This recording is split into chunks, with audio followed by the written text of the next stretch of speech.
So it's my great pleasure to introduce our final speaker in this morning, Dr. Tibshirani.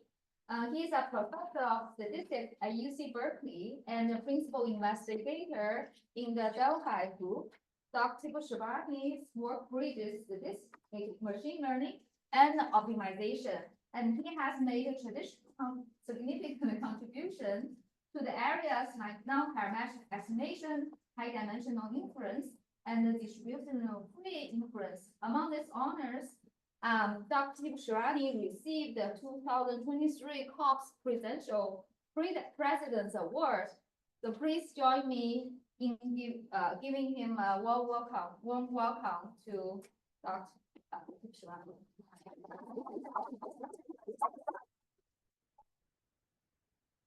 Thank you for the nice introduction, and thanks for inviting me to this symposium.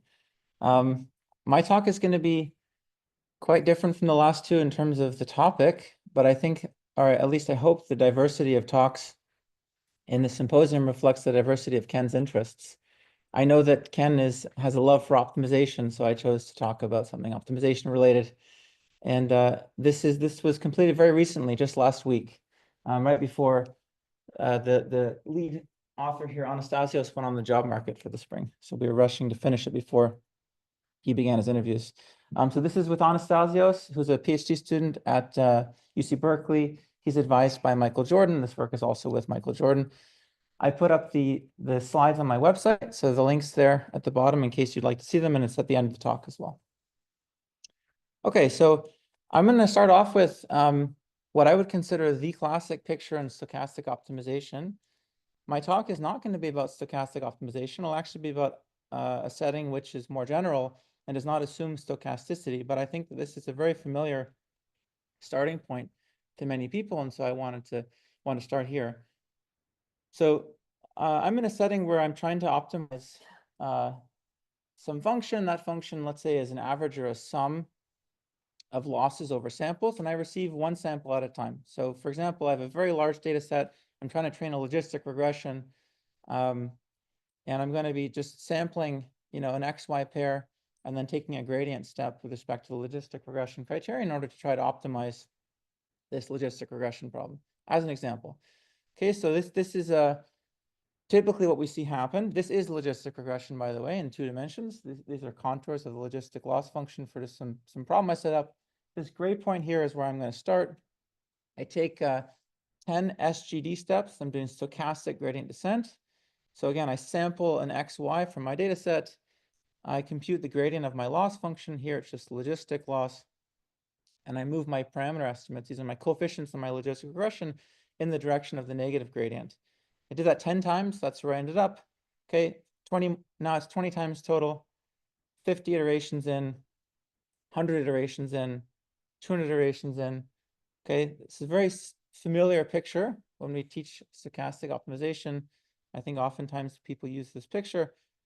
This is 500 iterations in. And so the question I'm going to start off the talk with is, what symmetries are present? Very, very basic question. We like to say colloquially that the iterates are bouncing around the minimizer. I've read that in many sets of lecture notes. When I teach stochastic optimization, I say something similar. So my question now is, in what way are they bouncing around? Are they bouncing around symmetrically in some way? Is there some structure here? The first thing you might think of is that actually the iterates themselves are displaying symmetry in the way that they're bouncing around. So what I'm going to do here for this next sequence of slides is I'm going to track the average iterate over the last however many iterations I'm showing. So here's the average of the first 10 iterates in blue. Okay, here's it after 20, here's it after 50, here's it after 100, here's it after 200, 500. So by 500 iterations, it looks like it's gotten actually somewhat close to the minimizer. Okay, and it looks like it's jumped around somewhat symmetrically. On the right, I'm showing a plot of the distance between the average in blue and the minimizer in black. Okay, and we can see that it actually has gone down. It's not gone down very fast, but we don't really know what's going to happen after 500 iterations, so I'll show you that next. Okay, by 1,000, it looks like it hasn't gotten much closer than it was at 500. And now I'm going to zoom in. So here I've done a 10 times zoom into the contours of the function. And between 1,000 and 2,000, and if you'll believe me, this will continue happening all the way up to 10,000 iterations, I'm not going to get much closer. Okay, so I'll be bouncing around the minimizer for many, many iterations. Okay, the average iterator is not converging to anything in this problem. I've used constant step sizes. SGD with constant step sizes doesn't always converge. In fact, it typically does not converge. So, the initial guess of the symmetries being in the iterates themselves and how they're bouncing around the minimizer is not really borne out in this experiment. It's not really describing any kind of symmetry. Okay, but here's a very simple idea. Let's transform from the space of iterates to the space of gradients. It's on the same, if my iterates here are on R2, my gradients are on R2.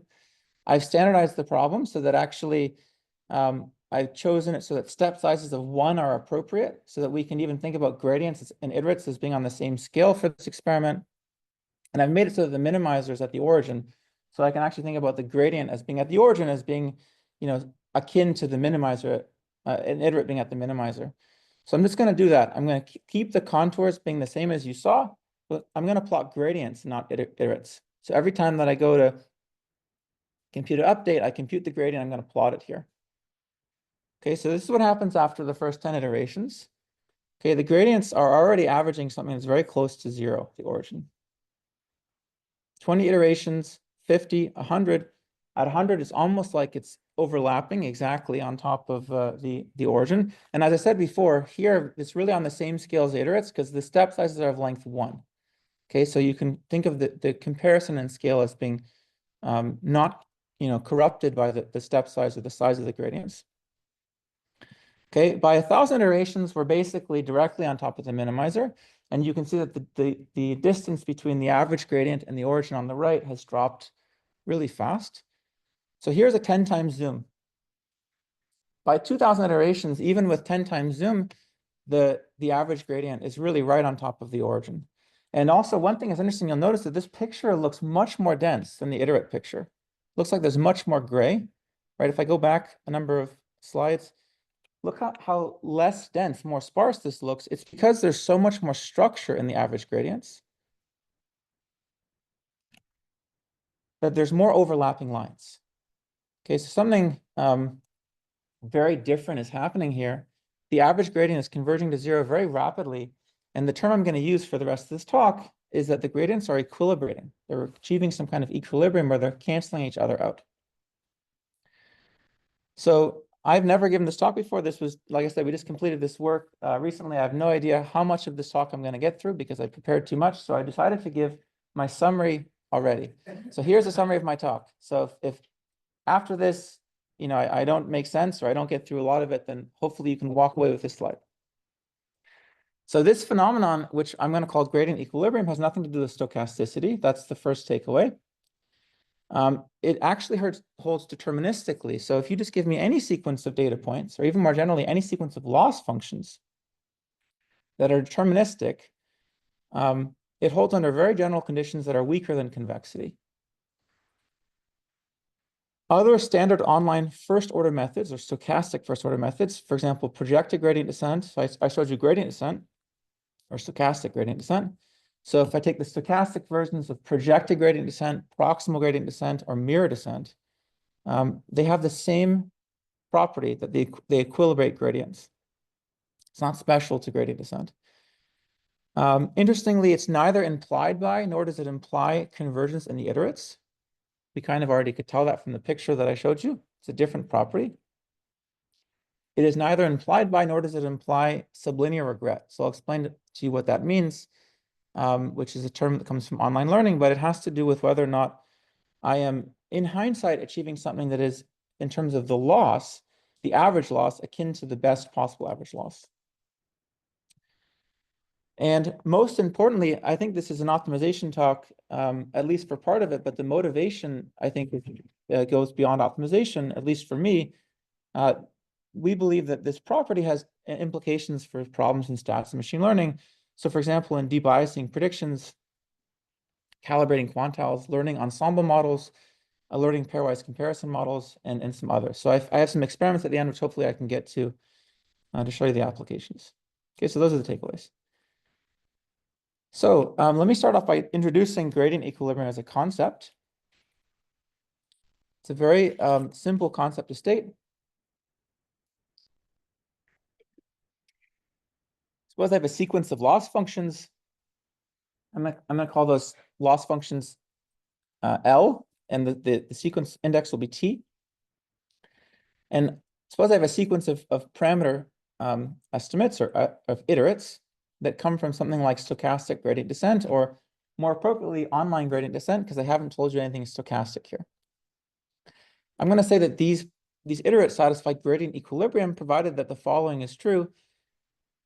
If I take the gradient of LT at iterate theta t, and I call that GT of theta t, so to think of GT as the gradient of LT, then the average of these quantities, of these gradients, converges to 0.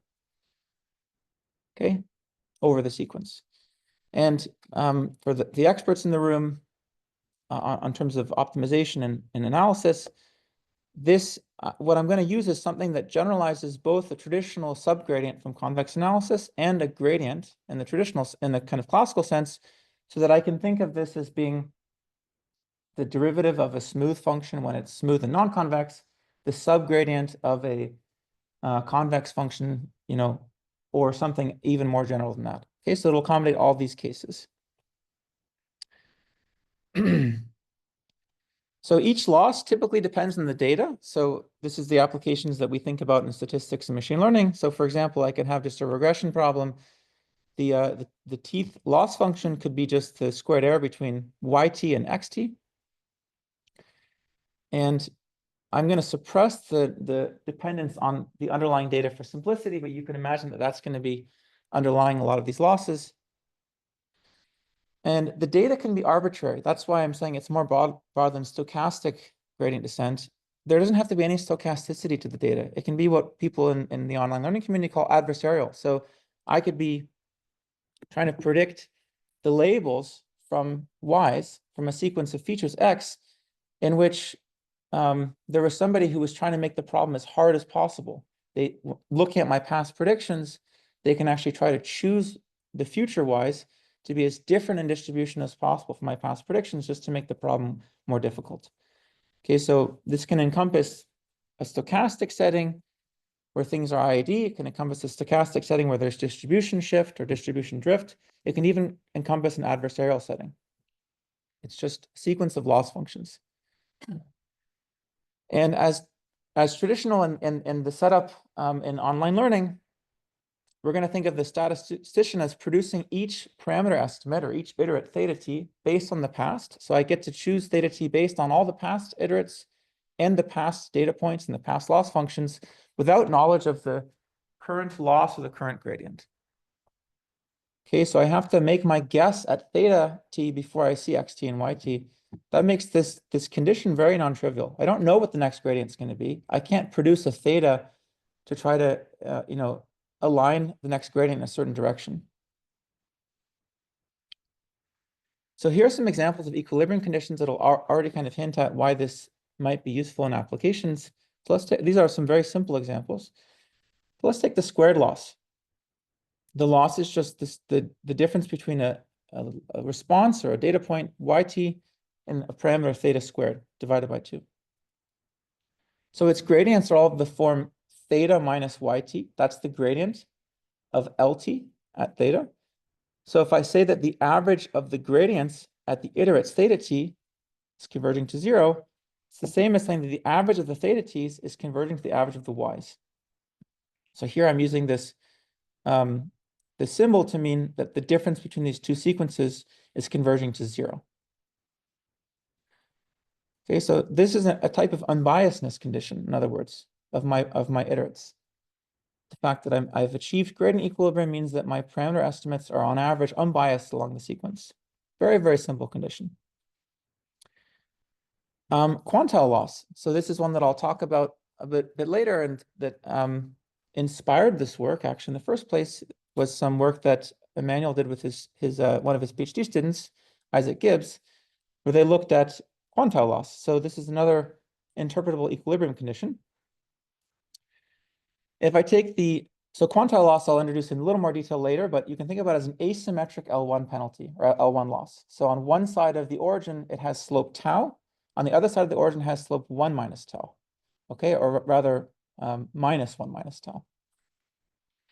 For tau is a particular quantile level. And what we know about the quantile loss at the population level is that, for example, if I had a continuous random variable and I asked for the parameter estimate that minimized its expected quantile loss, the parameter would be the quantile of the random variable itself, okay, at whatever probability level. Okay, so this underlies things like quantile regression and other methods in statistics. So what is the equilibrium condition for the quantile loss? It's very simple. The subgradients of the quantile loss are either tau or minus 1 minus tau, right? Depending on which side of 0 it's the argument is, or in other words, depending on whether yt is bigger than theta or smaller than theta. And if I just take that condition, I rearrange it, I get the following, that the fraction of times that yt lies below theta t is converging to tau. So in other words, the interpretation is that this, if I'm thinking about tracking the quantile of the sequence, then it's calibrated in the sense that yt lies below theta t with frequency tau. Another example, which I'll hopefully have time to talk about later, is just a GLM loss. So taking things to a more traditional central kind of part of statistics. This is encompasses things like linear regression, logistic regression, Poisson regression, of course. Here, yt is my response, x here are my features, and this psi function is a cumulant generating function. If I look at its equilibrium condition, it just says the following. If I take the GLM residuals and I take their inner product with the features along the sequence, then this is converging to 0.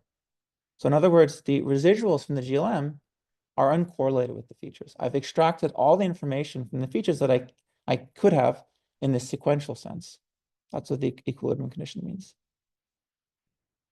Please interrupt me, of course, at any time. Just shout out questions or comments. So the first thing I started thinking about when I tried to think about how to situate this condition. So some of the history is that I became interested in this quantile loss application because of this paper Emmanuel wrote. I wrote a follow-up with Anastasios and Emmanuel, actually. And then we started thinking about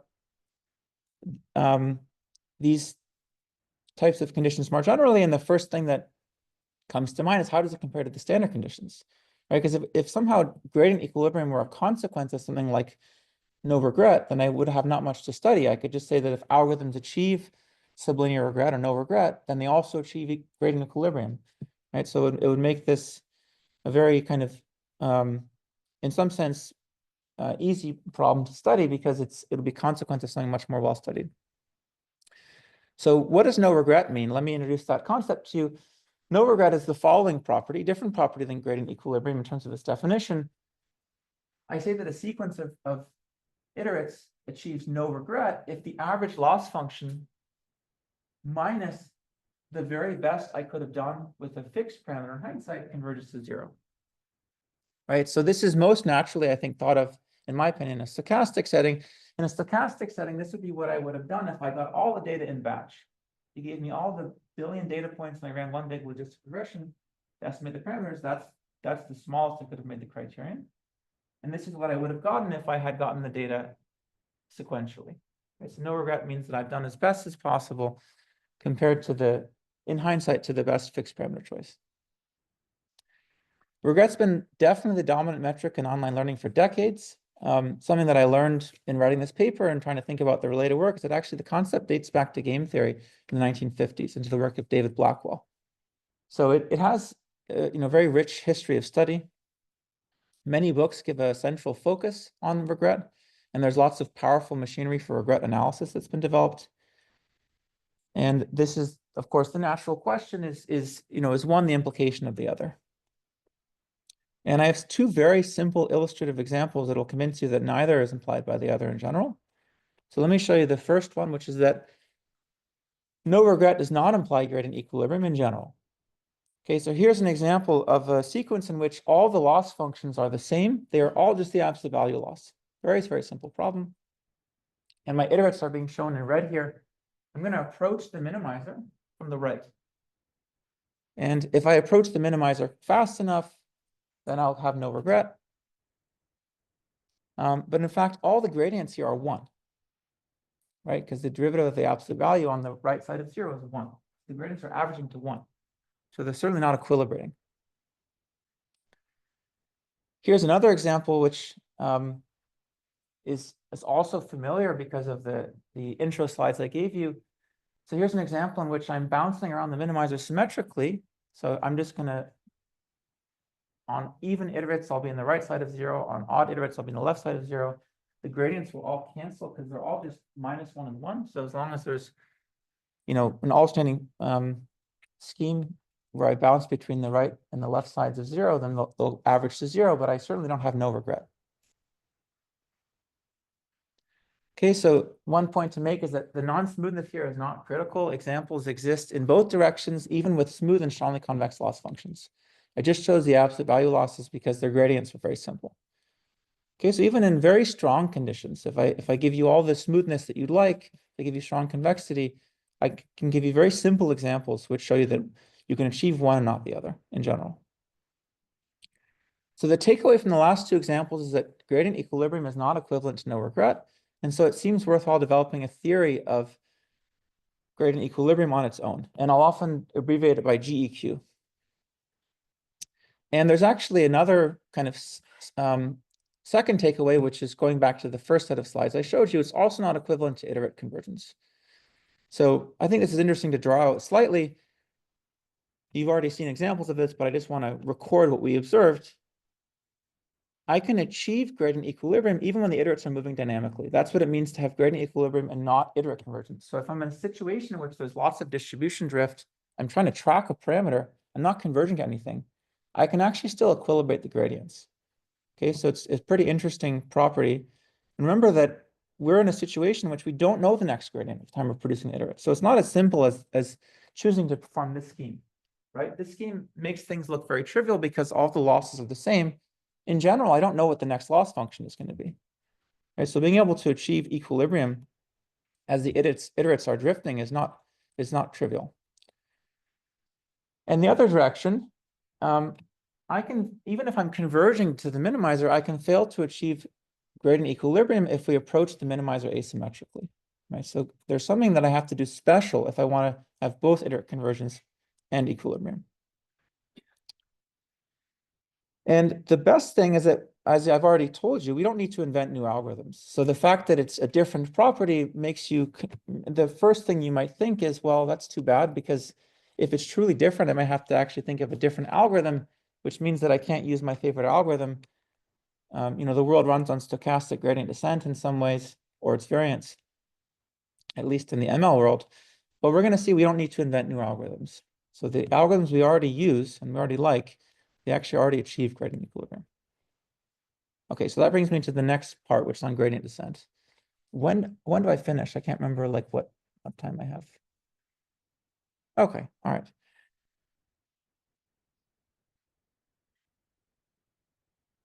Okay, so let me tell you about gradient descent. I'm going to try to go through, I guess my goal would be to go through this quickly in about 10 minutes and spend about 5 minutes on applications. I think that's all I have is 15 minutes. And there'll be stuff that I can't get to, and the slides, there's too many slides. So apologies that I'll be fast forwarding at some point. But you can ask me questions, in the break or something if you're curious. So gradient descent produces iterates according to the following scheme. Right, this is the familiar scheme. I've just written a slightly different notation because I've written the gradient of my loss function as G rather than as, gradient of L. And just to say it out loud, whatever my current iterate is, I move in the direction of the negative gradient at that iterate times the step size. And that gives me my next iterate, theta t plus 1. I'm going to look at constant step sizes, not because that's truly a restriction, but because things simplify quite a bit for constant step sizes. And I'm going to give you the following completely trivial calculation that I think probably everybody has seen in one form or another in some analysis of gradient descent. Okay, which is that if I have constant step sizes, then the gradients times the step size is just the difference in the iterates. theta t minus theta 1, right? I've just rearranged this expression by putting the gradient on the left side and theta equals on the right side.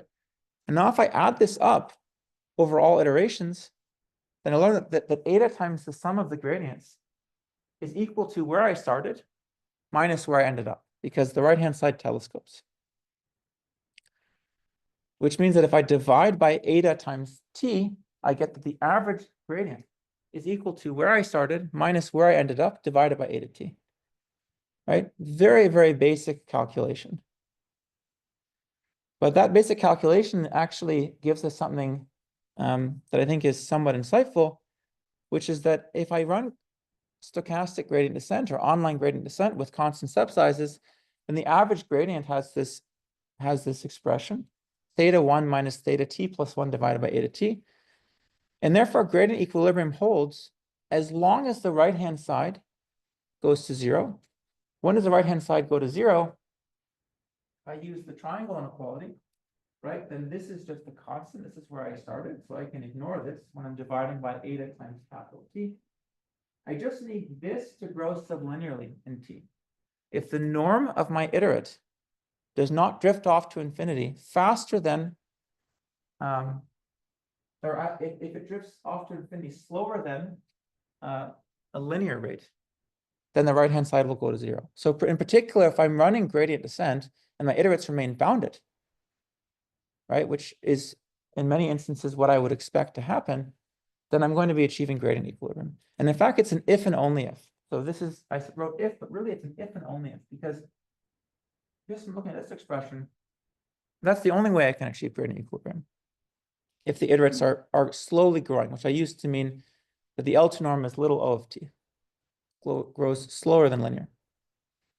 Okay, so the key question is, when does gradient descent lead to slowly growing iterates? Now that we've identified that as being a necessary and sufficient condition. Okay, and this is what we came up with after thinking about it for a little bit. And I think it's quite intuitive. So I'm going to tell you a definition and then give you a picture. We're going to say that a loss has what we call a restorative field or restorative negative gradient field if the following is true. If I get outside of a ball of radius h, then the inner product between the gradient and the parameter itself has to be lower bounded by some function that's non-negative. We call this the curvature function. So just take the right-hand side to be 0. It means that the negative gradient is not going to point you out. The negative gradient is pointing you in, because the negative gradient would have an inner product with theta that's less than or equal to 0. Right? So this is what this picture looks like. When I get outside of a ball of radius h, here I'm drawing the negative gradient. The negative gradient forms a field that points you back in. That's what a restorative loss means. What happens inside the ball is not constrained. So the gradient inside the ball can be arbitrary. Okay, so let's just think intuitively. What's going to happen is that if you run gradient descent and you escape the ball of radius h, then the gradient field will push you back in. That's what a restorative loss should do in the best case. So you shouldn't be, and you can only escape that means you can't escape a ball of radius h twice in a row, right? So I should think that therefore the iterates are going to be lying around the ball of radius h, right? I can only leave it by one step. So if I run gradient descent on a sequence of losses that have restorative negative gradients, then I'll get bounded iterates. That's what the intuition should be. Okay, so something interesting happens and that was unexpected until we did this analysis, and it's that the univariate case is truly different from the multivariate case. So I'm going to actually have to separate it out. And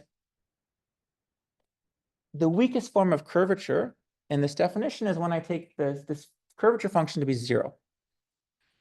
And in the univariate case, that means the following. The sign of the gradient matches the sign of its argument whenever you leave an interval minus h to h. So that means the negative gradient points in towards the origin, right? Once I get above h or below minus h, the gradient points in towards the origin. And the picture then is something like this. If I run gradient descent, so this is my, just to illustration that I drew of gradient descent, and I have this parameter sequence theta t. If I ever get above h, then the gradient points me back in. So deterministically, I'll take a down step. Once I cross h, I won't take another step upwards. And the same is true for minus h. Right? Once I cross minus h, I'll take a step back up. And the theory then that you can derive, is, which is very simple, is as follows.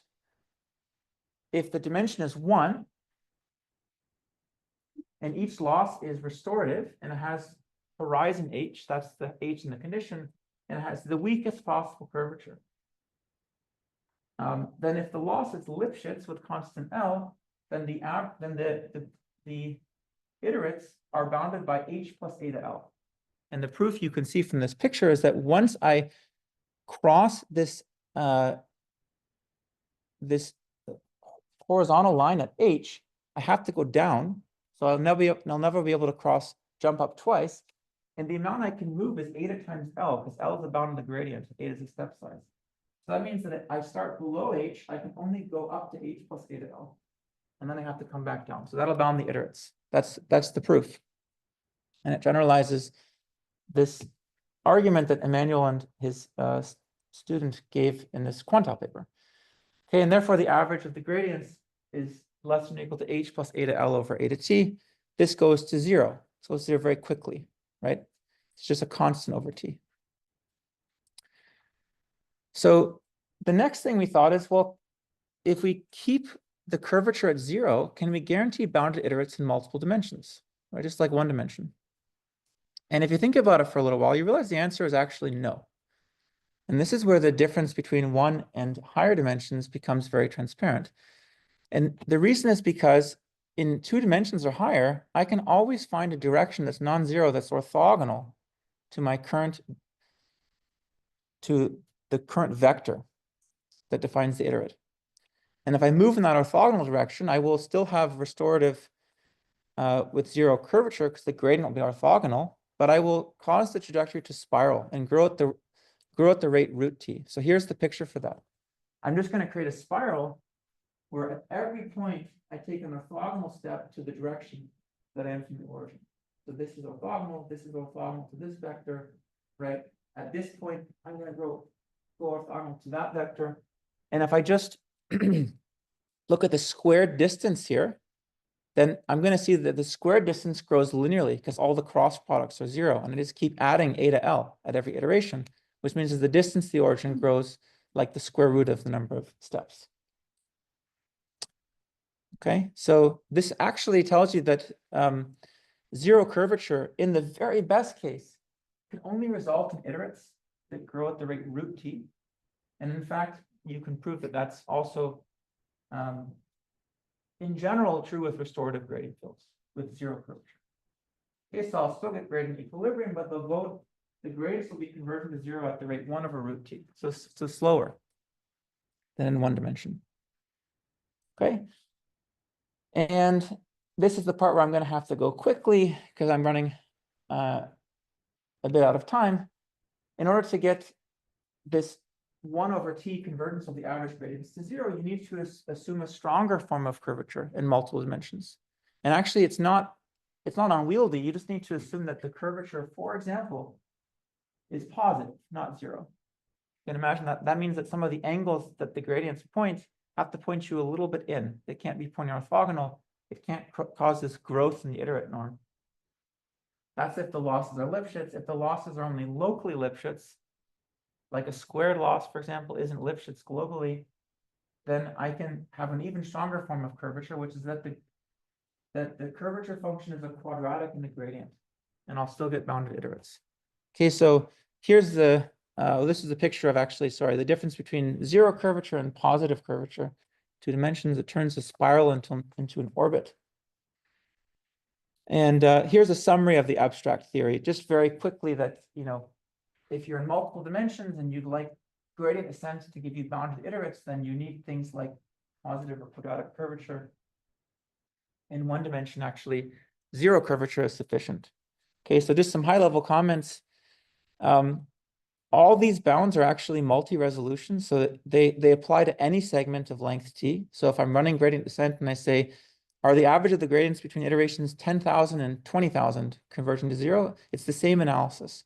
It doesn't have to be started at time 1. The restorative condition actually can have a horizon that grows with t. It doesn't have to be constant, as long as it grows sublinearly. And the last thing I'll say is that this has nothing to do with convexity on its face. It's a much weaker property than convexity in general. In particular, I would like to emphasize that the function can be completely arbitrary in the ball, and its minimizer could be, for example, in the ball. And you could have very complicated curvature inside the ball, as long as there's enough curvature outside the ball to cause the iterates to avoid escaping.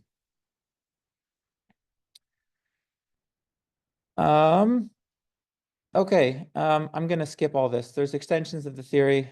I'm going to go to the examples because I think I'm at... Do I actually have that much time?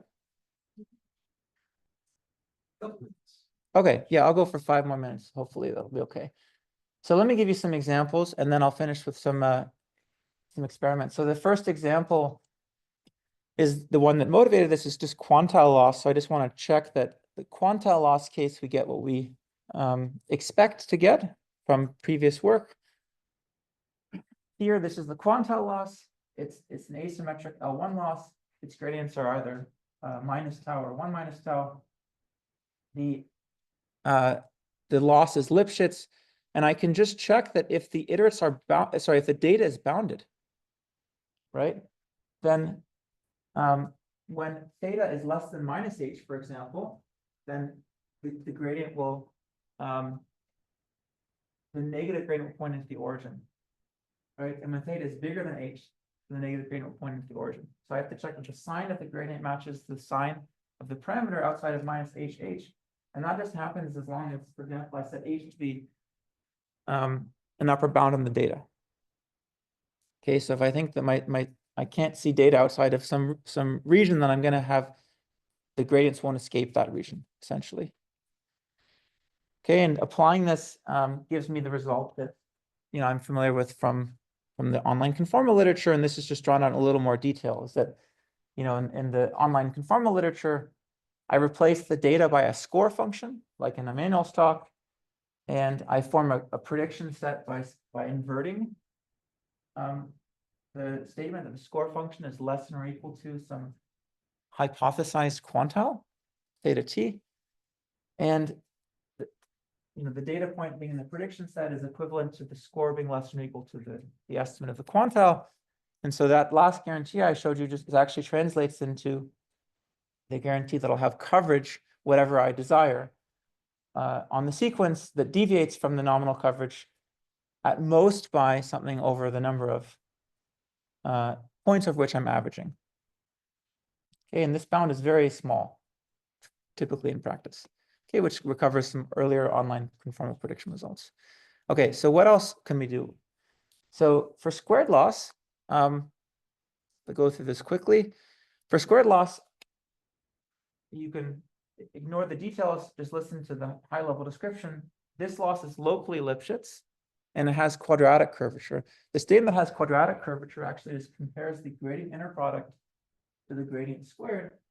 And the idea here, just look at this expression, is that if theta is much larger than y, right, because I make h an upper bound on the data, then I have theta minus yt times theta. So this side is going to win out over this side, which is theta minus y squared.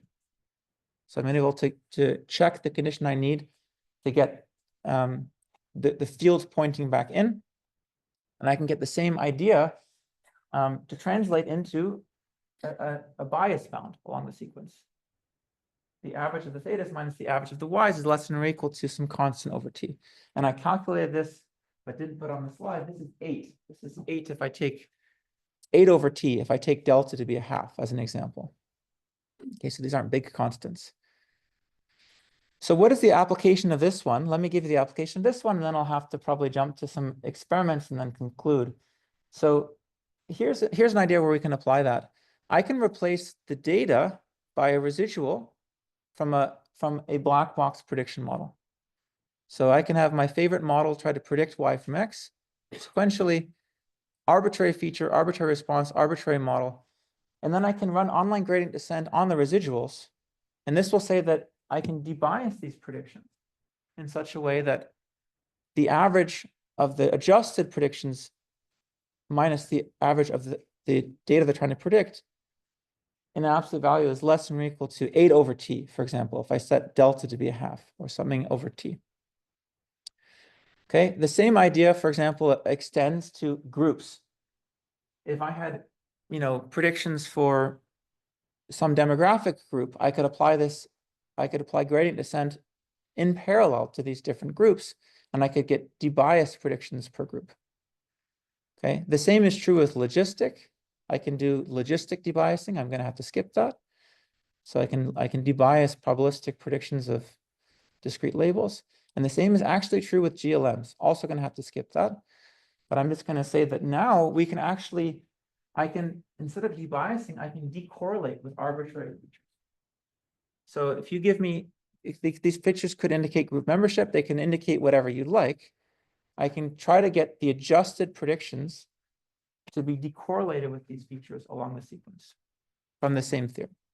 Okay, so now let me show you some experiments, and then I think we'll have to conclude. So all credit goes to Anastasios for these experiments. Here are some examples of simple debiasing. So we took a data set in which people rank the helpfulness of LLM responses, and then they train an LLM to try to predict helpfulness of future responses. And here we're debiasing that LLM's predictions so that now this LLM, after we just run a simple post-hoc online gradient descent, returns unbiased predictions of helpfulness given, a certain prompt and a certain model. And what's being plotted here is this is the bias, which is the gradient in the squared loss context. When the learning rate is 0, it's the original model. So the original model's predictions are quite biased. And this is, as I change the learning rate from 0 to 0.05, you can see that I've really driven the bias to 0 very quickly. This is the test loss. So this now is with respect to some loss, which scores predictions. You can see I've actually not only made the bias smaller, I've also made the loss smaller. So it's not in contradiction to making the regret small. I'm actually doing both here with gradient descent. Okay, this is actually on a different data set predicting the risk of recidivism based on demographic features and other features. Okay, let me zoom into this one actually to show you this because this is interesting. Same data set. I'm going to do debiasing now on overlapping groups. So the groups here are African American, Caucasian, Hispanic, and male and female. And they're obviously overlapping. So I'm going to run an online logistic regression to try to regress the residuals from whatever the COMPASS model, which is a famous model for predicting recidivism risk. I'm going to try to extract all the correlation in its residuals with the race and male-female features in order to decorrelate the bias with those features. And what you're seeing is that for each of these groups, the bias, so this is the base model, it's very biased. Each of these groups, the bias is being driven to 0 along the sequence. Okay, more examples, but I think I probably will have to conclude since I'm over. And I just want to flash up pictures of my collaborators and thank them. And again, here are the talk slides in case you're curious. So thank you very much.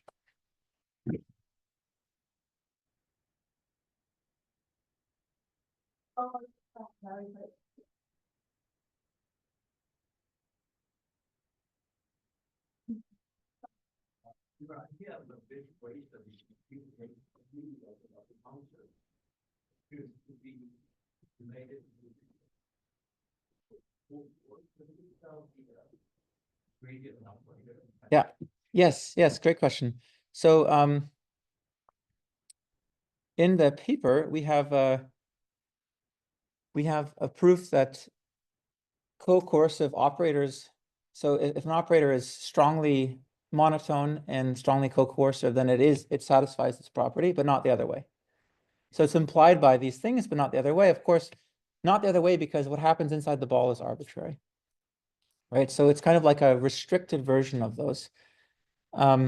But yes, you're right. It's very related to those ideas. It's still somehow, to me, I'd be happy to talk afterwards. There's still some differences that are, I think, interesting because you've tied the origin down as a special point. And you're asking how gradient inner products look with respect to that. Whereas these notions of co-coercivity or monotonicity, they're pairwise between all points, right? Good question, yeah.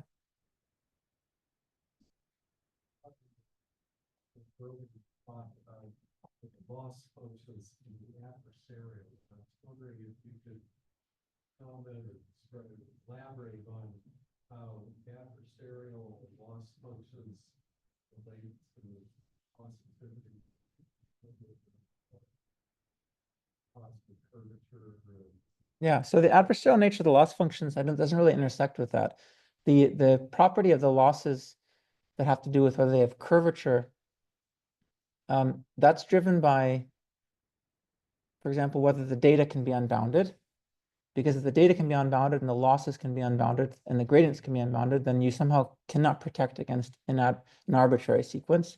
So boundedness of data, I think of as being very benign, to be honest. Maybe people have different opinions about it, but it's just something that somehow rules out a case where the losses can become infinite very quickly. The adversarial nature, yeah, it's just I think of it more as you've substituted a probabilistic statement for a sequential statement.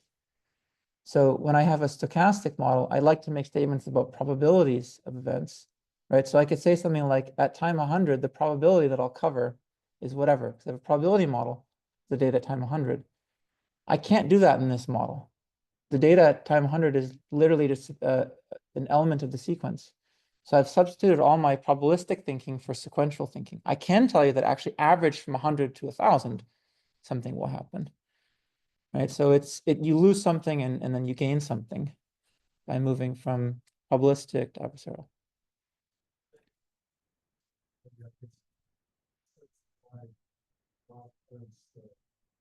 Statisticians have trouble with AI, trying to think about how we control AI processes or something. It's maybe because easy to imagine phenomena that aren't found in a certain way.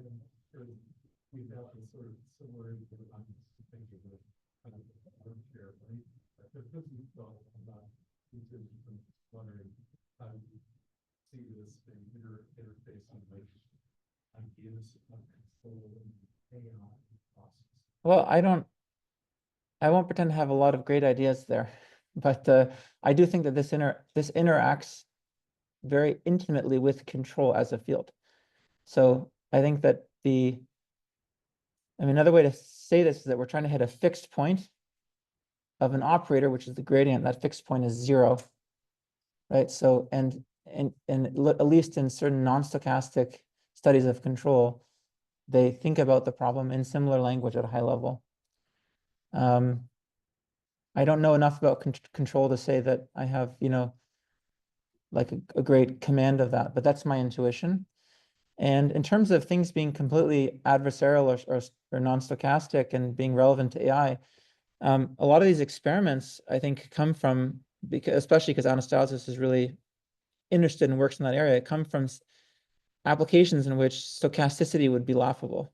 So like this one, for example, is people trying to rate, they're being presented, it's a chatbot arena data set, they're being presented 2 responses from 2 LLMs, and they're trying to rate which LLM they think gave the better response.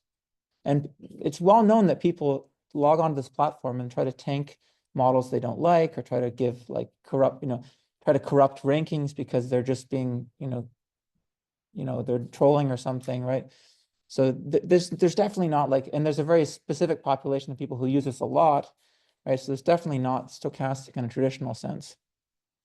But what this experiment shows is that actually the traditional way of ranking online, which uses the ELO score, which is common in chess, it is actually already giving you unbiased predictions. There's no post-processing we need to do because it's doing online logistic regression with respect to an indicator vector, basically.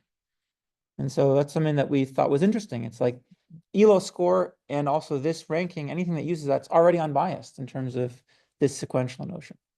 and it's protected against adversarial sequences. Handling constraints, how would you handle them? Yeah, great question. The simplest way to think about it is that I write the constraint as a characteristic function in the criterion, right? And then I just take I differentiate, a sub-differentiate, and that gives me basically a vector which it points in the normal cone of the points to the constraint set. So I get the average gradient with respect to the loss plus, basically subgradients of these characteristics functions is converging to 0. And if you write the condition out and you use the definition of what it means to be the normal cone, you'll see that actually it is kind of a sequential analog to the first order optimality condition for constrained problems. Is that the average gradient, if you look at a direction which it remains feasible, the average gradient has to have a positive inner product with that.